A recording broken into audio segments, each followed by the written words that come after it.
E aí pessoal, tudo bem? Sejam bem-vindos a mais um vídeo. E dessa vez vou estar passando aqui para vocês um novo New of the Week. Então vamos lá, né? Hoje tem poucas notícias, né? Então vamos lá. Atualização de firmware para o Wii U está disponível. Sony posta um tweet misterioso. Parece que temos novo jogo. E gameplay de Assassin's Creed Black Flag. Vamos começar. A atualização de firmware para o Wii U está disponível para download. Entre as modificações desta atualização estão as correções de pequenos erros, otimização de sistema e melhoria na funcionalidade do aparelho quando estiver em modo standby. Então, gente, se você tem algum erro aí no seu sistema do Wii U, etc., é só atualizar que vai talvez resolva. Então, próxima. Sony posta um tweet revelando um possível novo jogo para a família PlayStation, né? Ao que tudo indica, é um novo jogo para o universo PlayStation. E o tweet é uma imagem que diz, o primeiro tweet que a Sony postou diz: quando os mundos se colidem, heróis retornam. E é isso, né? Teve dois tweets, aliás. O mais interessante é que o segundo tweet da Sony faz menção à desenvolvedora dos ótimos Ratchet & Clank e Resistance. E o jeito de esperar é para ver o que eles estão apontando, né? E geralmente os jogos first party da Sony, que vem para o PlayStation, são muito bons, como The Last of Us, Uncharted. Então vamos ver, né?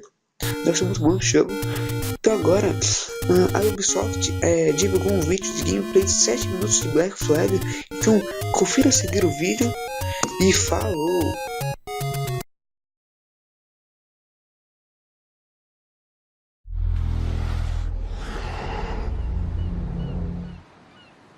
Hi, this is Ashraf Ismail, Game Director of Assassin's Creed 4 Black Flag, and we're here to give you a taste of our Caribbean open world.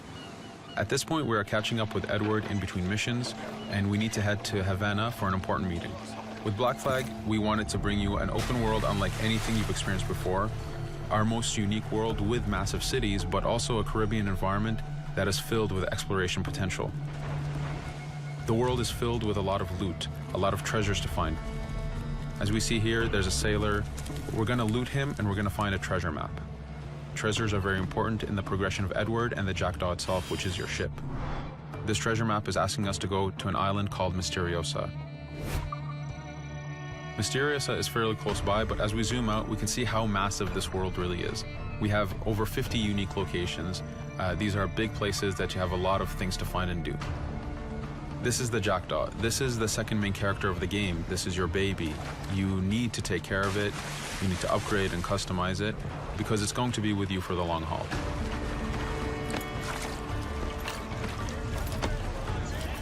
Here's our first mate, Adewale. Adewale is very important in the story. He helps you gain the Jackdaw and gain his crew. In the distance, we can see Spanish and British ships fighting each other. We can jump into that fight and take advantage of them weakening each other off, but instead, we're gonna head to Misteriosa for that treasure. We can see that there's a storm building up. Storms are very dangerous. They're a big threat in this world. If you don't navigate them properly, you will take damage and you will lose crew members.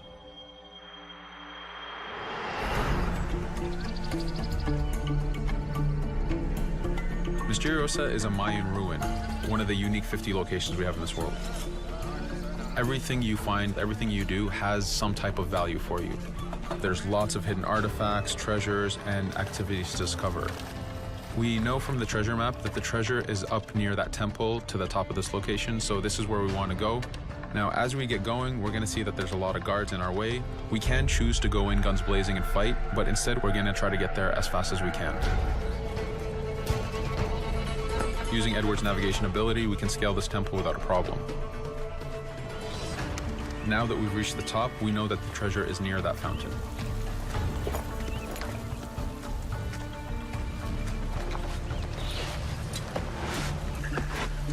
Now that we've found the treasure, what we've actually found is a blueprint. Blueprints are required for the biggest upgrades on the Jackdaw. To be able to face the toughest challenges in this game world, you will need to upgrade the Jackdaw to its fullest capacities. You can see a lot of ambient life in this world. iguana over there, some birds. The world is as filled as possible with tons of ambient life, but also predators. As we go to head off Mysteriosa, we're going to do a reach high point. Reach high points work as before, revealing the contents of a location, but as an added feature, now they are also fast travel points.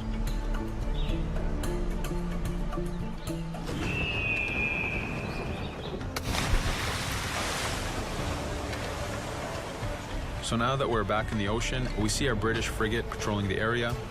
Using the spyglass, we're able to see that it has a lot of cargo. Cargo is very important for you to get those upgrades. Here you can see the upgrades that we've done to the naval combat.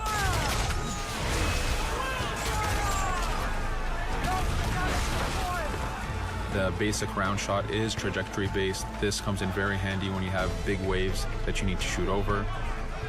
By hitting the hull and not the sails, we also expose weak points to do extra damage. As we get in close, we're going to unleash the heavy shot. This is the shotgun in the naval. When a ship is demasted, it's the cue that the ship is now boardable. Virtually every ship in this game world is boardable. Boarding is very important in AC4. As a pirate, this is something you need to do to gain cargo and to plunder the ship. Here we start the boarding from any angle, any orientation we wish. We have two objectives. One is to take out the crew, so we're going to use the swivel gun. We could have jumped into the water instead. We can climb up the mast and take advantage over the enemy crew. We can even swing with a rope to go in guns blazing. But now that we've taken out some of the crew, we're going to go after the captain using Edward's abilities to navigate. We wanted to show off the navigation potential when you have these two ships come together like this. Again, seamlessly being able to jump from one ship to another, take out the captain by surprise, and win the boarding. Now that we've won, we can see the loot we've gained on the right side of the screen, but you have three options to do with every ship that you plunder. We can release the crew to gain crew members, we can send the ship to our fleet, or we can salvage and repair the ship if we took too much damage during the fight. For now, we're going to gain some crew members.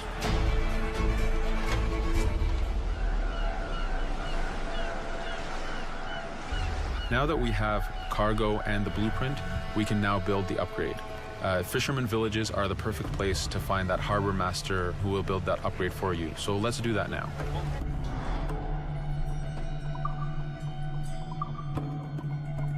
The Jackdaw has many upgrades, 4 weapons, 4 defenses, 4 utilities, and you will need most of these upgrades to take out the biggest challenges in this game world, the biggest enemies to fight.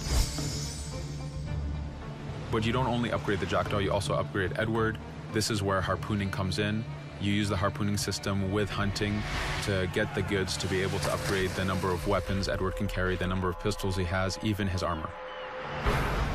But for now, we're going to continue our journey to Havana.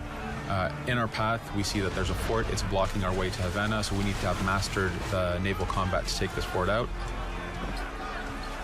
But since we've recently upgraded the mortar, let's use it to take out the fort towers. Now that the defenses and the towers are down, we still have to infiltrate the fort, and this is where we see Edward and his crew raiding the environment. We're looking for the fort commander. Taking out the commander gives us ownership over the fort. A fort that you own will work for you. It will attack your enemies. It also unlocks a bunch of side missions that are linked to the fort itself.